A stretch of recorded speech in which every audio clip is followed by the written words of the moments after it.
Oi pessoal, tudo bom com vocês? Espero que estejam todos bem. Meu nome é Carol, do canal Carol Estranha, e hoje eu trago para vocês um caso misterioso. Antes de eu começar o caso, eu já peço que você se inscreva no canal se ainda não é inscrito e deixe seu like já no começo do vídeo para ajudar a divulgar o canal. Eu peço também que vocês me sigam nas redes sociais que eu vou colocar aqui na tela. E é isso pessoal, vamos pro caso. Em 1980, Glenna Susan Sharp, conhecida como Sue Sharp, pegou seus filhos e saiu de Connecticut, onde morava com seu marido, de quem ela havia se separado, para ir para a Califórnia, onde seu irmão Don morava. Lá na Califórnia, Sue começou a alugar a cabana número 28 do Caddy Resorts. Lá ela morava com seus filhos Johnny, de 15 anos, Sheila, de 14, Tina, de 12 anos, Rick, de 10 anos e Greg, de 5. Após alguns meses morando ali, eles já começaram a se enturmar e os filhos faziam amizade com as crianças da área. Inclusive, Sue começou a fazer amizade entre as famílias que tinham ali também, e eles estavam super bem. No dia 11 de abril de 1981, ali pela 1h30 da tarde, Sue e Sheila foram até Quincy, uma cidadezinha próxima ali onde elas moravam, para buscar John, o filho mais velho de Sue, e o seu amigo Dana Wingate. Os dois, depois 2 horas mais tarde, pegaram carona e voltaram para Quincy, que eles diziam que iam a uma festa com os amigos. Uma mulher chamada Donna Williams disse que os encontrou e os pegou numa loja de pneus e os deixou na casa de um amigo. Essa festa que eles foram aconteceu em Oakland Camp, ali em Quincy mesmo, e posteriormente os dois pegaram carona com Craig Walters, que disse que os deixou na porta de suas casas. Na mesma noite, Sheila havia combinado de passar a noite na casa dos vizinhos, os Seabolds. Ela então deixou sua mãe sozinha com seus 2 irmãos mais novos e um amigo deles, Justin Eason. Tina, a irmã do meio ali, ela estava assistindo TV na casa dos Seabolds e retornou pouco depois da irmã chegar ali. Ela inclusive disse que queria passar a noite lá nos Seabolds junto com a irmã, mas Sheila disse que queria passar a noite ali, uma noite de meninas, junto com a filha do casal.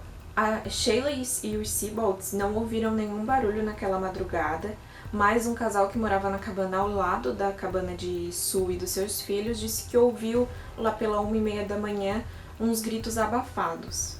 No dia 12 de abril de 1981, a Sheila estava voltando para casa mais ou menos às 7h30 da manhã e, ao abrir a porta, ela se deparou com os 3 corpos de sua mãe, Johnny e Dana.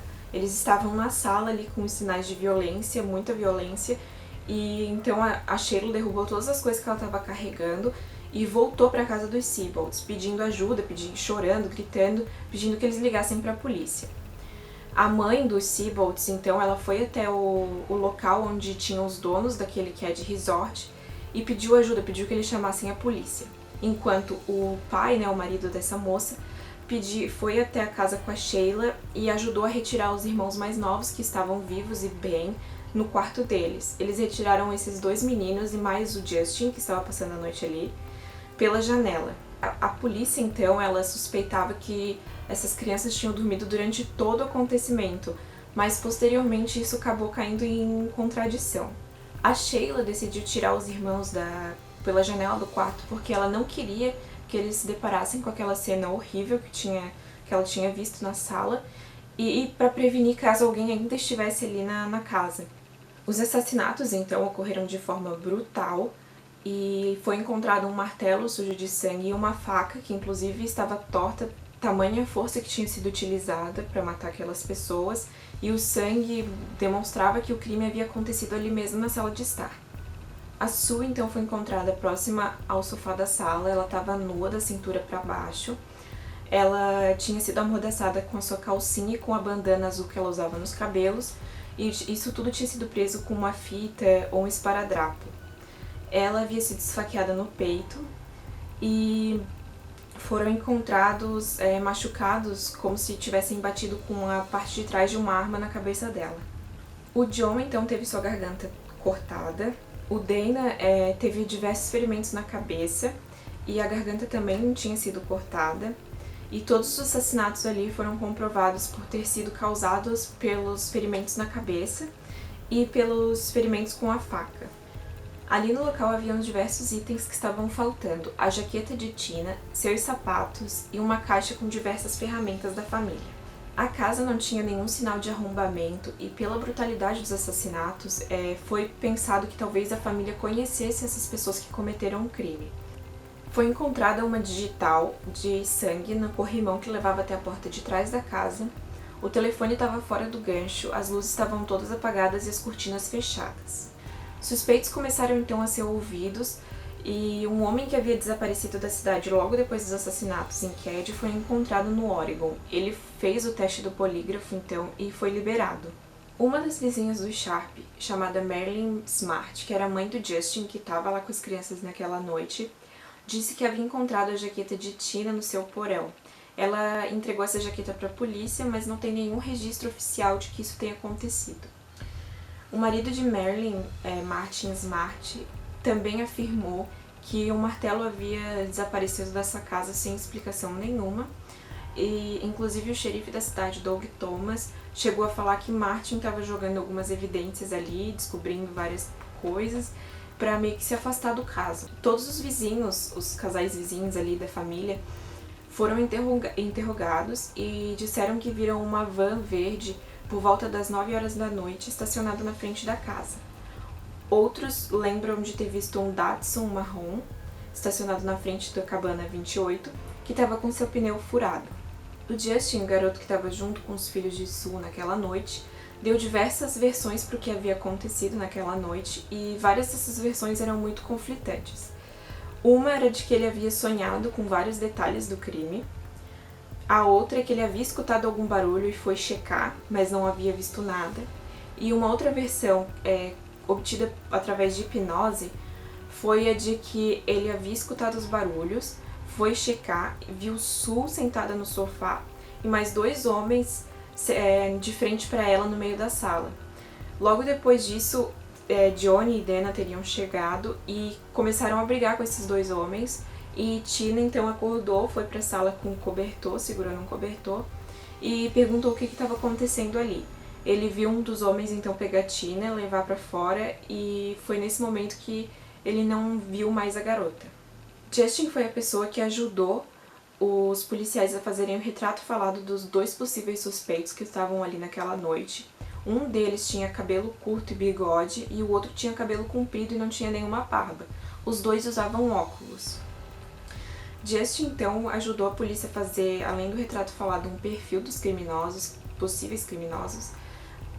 Eles tinham entre 20 e 30 anos, um deles tinha entre 1,88 m e 1,78 m, e tinha cabelos louros escuros. O outro tinha entre 1,68 m e 1,78 m e tinha cabelos pretos.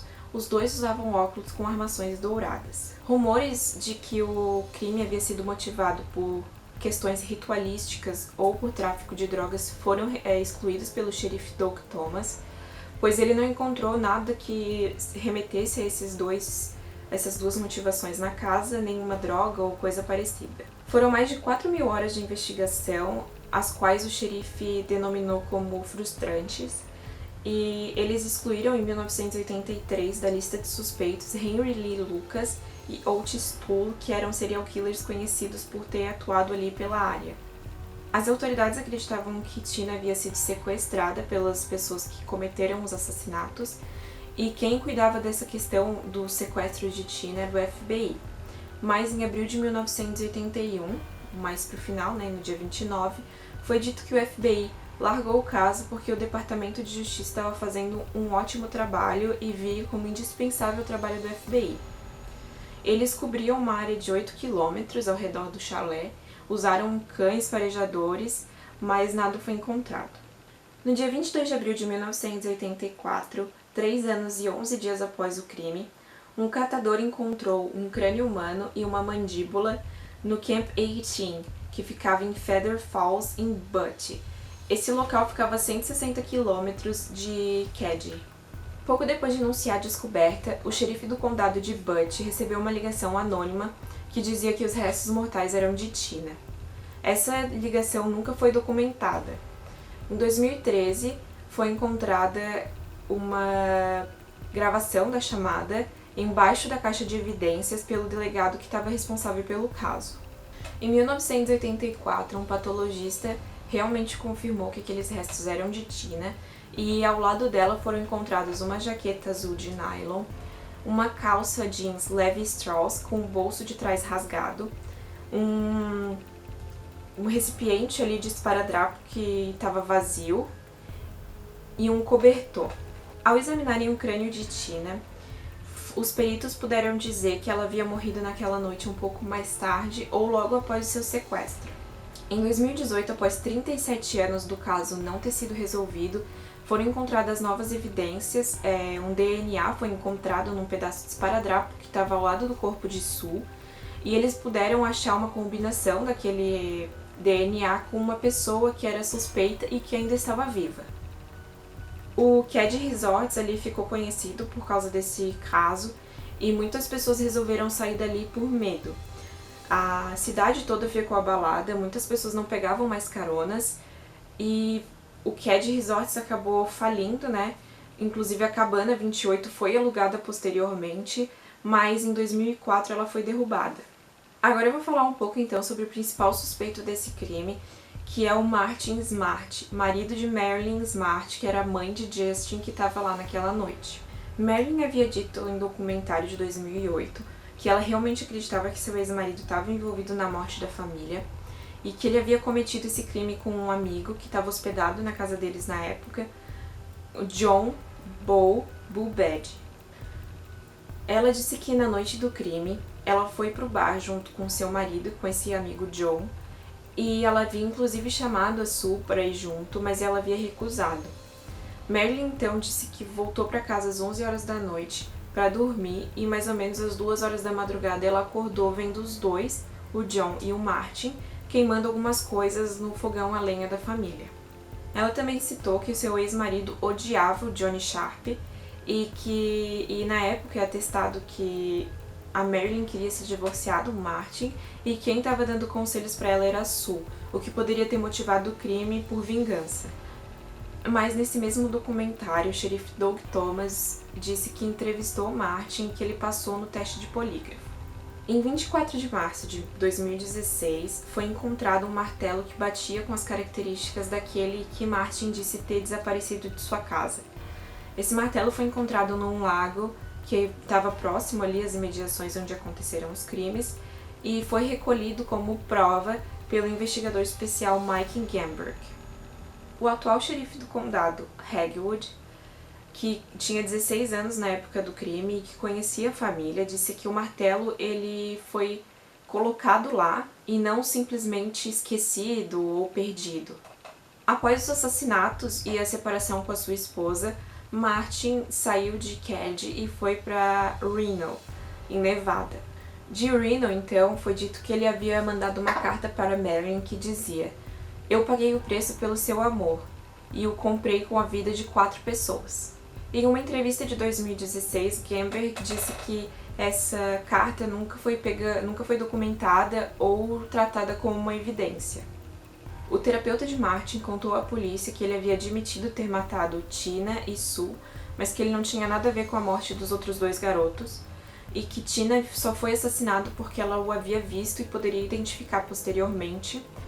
Ele também contou que Martin falou que foi muito fácil enganar o teste do polígrafo e que o xerife Doug Thomas era seu amigo. O John Bo, ele mentiu diversas vezes durante a entrevista que ele teve com os investigadores, chegando a dizer que ele era um policial aposentado, tio da Marilyn, o que era mentira, e ele mentiu diversas vezes sobre o horário que eles tinham saído do bar, dizendo que eles tinham saído às 11 ou depois da meia-noite, só para que esse horário pudesse caber no álibi dele. Ele também se contradisse na questão da cabana. Ele disse que sabia onde havia acontecido os assassinatos, que tinha sido na cabana 28, e um pouco depois na entrevista ele disse que não sabia, o que deixou o investigador com uma pulga atrás da orelha. Martin morreu de câncer em Portland em 2000 e John Bo Bad, que aparentemente tinha laços com o crime organizado de Chicago, morreu lá em 1988. Esse caso então permanece sem uma solução. Apesar de ter suspeito diversas evidências, ele continua há mais de 30 anos sem nenhuma solução. Então é isso, pessoal. O caso fica por aqui. E eu queria dizer que o roteiro desse vídeo foi feito baseado em diversas notícias que eu encontrei na internet e vários vídeos que tem aqui no YouTube. Alguns são muito interessantes, que tem depoimento da família e dos vizinhos. Eu acho super interessante assistir. E é isso, o vídeo fica por aqui. Espero que vocês tenham gostado, deixado o like. E é isso, pessoal. Um beijão. Tchau, tchau!